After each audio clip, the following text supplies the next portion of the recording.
Hi guys, it's Bea. Welcome to my channel, Mama Needs to Read Romance, and this is step back number 40 in our 100 stepbacks of summer countdown. How are we at 40? I know I say that every time, and you know that when I get to each 10, I like to give you a little update on the countdown as a whole. We now have 10 historical romance authors, all of whom I'm so excited about, that are going to be announcing the top 10 as chosen by you on August 22nd at 7 p.m. Eastern Standard Time. Also, just as important, if not more important, on August 1st, which is a Thursday, I'm going to be putting out a video which includes a special document that you can click on and take my top 10. Yes, I'm going to be revealing the top 10 on August 1st so that you can order them from the 10th to the 1st in your mind. You'll have from August 1st to August 5th, which is a Monday, to make your votes happen. And then on the 22nd, you're going to be able to find out everything. You'll be seeing 10 really exciting historical romance authors. You'll see my beautiful, wonderful co-hosts, Crystal of Books Forever After, Lynn of Lynn's Romance Library, and Tara of Tara Talks Books. They've all agreed to count down their 5 favorite stepbacks that they personally own. We're also going to be featuring photos that you've sent in of yourselves all dressed up, or recreations of stepbacks with pets, etc. It's going to be a legendary night. I could not be more excited. And we're going to be dressing up too. So it's going to be so much fun. Without further ado, let's talk about stepback number 40, which comes to us from Catherine Coulter. Yes, again. I'm telling you guys though, she's got some amazing stepbacks and covers, some problematic plots, even in the ones she rewrote. I would love to know what the originals look like. But here, look at this cover. The foiling makes everything pop, and there's embossing everywhere. We don't have a flower, so I don't need to ask anyone for advice. But we do have lots of beautiful lines that again just give it depth. Let's open up this cover though and see what the stepback has to offer. Yes, that's right. It's another lovely garden setting. I was so entranced with this. I got it for 49 cents at a bookstore. I thought, oh my gosh, I have to get it. Can you believe 49 cents? Amazing. Let's talk about some of the different aspects of this that make it so insanely gorgeous. This is by Greg Gunnaldson. I can never say his name correctly. I'll have more information on him in my description box if you would like to learn more about this incredible artist. We've seen him time and time again already in the countdown. I'm showing you right now some of the other pictures that we've seen by him. He is just so incredibly talented. The scenic beauty of this garden setting. You even see rolling hills very far off in the distance. And then in the foreground, we have a lovely couple on a white bench. So I do need flower help after all. I spoke too soon. But I'm going to probably ask Mary, at least. Mary, help me.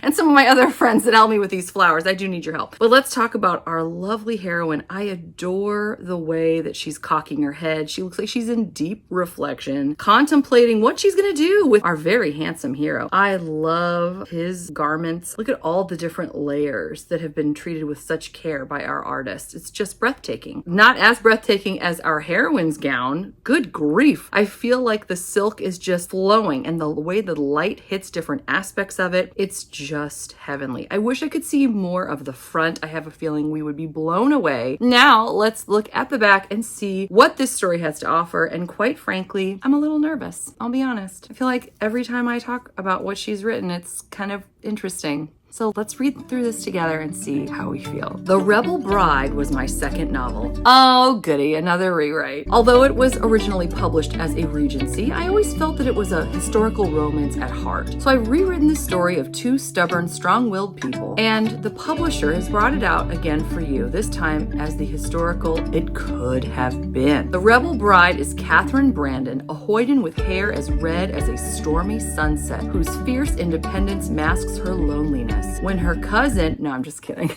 He's not her cousin. At least I don't think so. Let's read further. When Julian St. Clair, Earl of March, sees her for the first time, she is dressed like a boy while engaged in a rather mock duel with her brother. And since it's her turn to be fatally wounded, she dies dramatically at Julian's feet. A powerful, sophisticated nobleman who is bored and restless with a life that holds little more interest for him, the Earl finds himself suddenly and thoroughly bewitched by this unusual young lady. But when he decides he wants her, he discovers that all is not what it seems. From the glittering Regency ballrooms of 1814 London to Paris and finally to Switzerland. Ooh, fun. I love all these different settings. The Earl and his unwilling bride play a dangerous game of passion until everything changes irrevocably between them and Julian discovers Catherine's terrifying secret. She's his cousin. I don't know.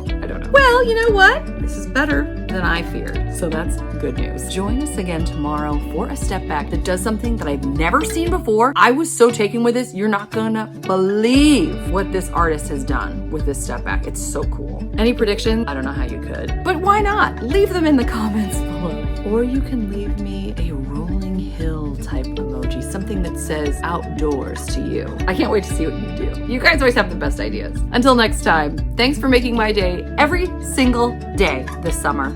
I hope you're doing well. Take care. Bye.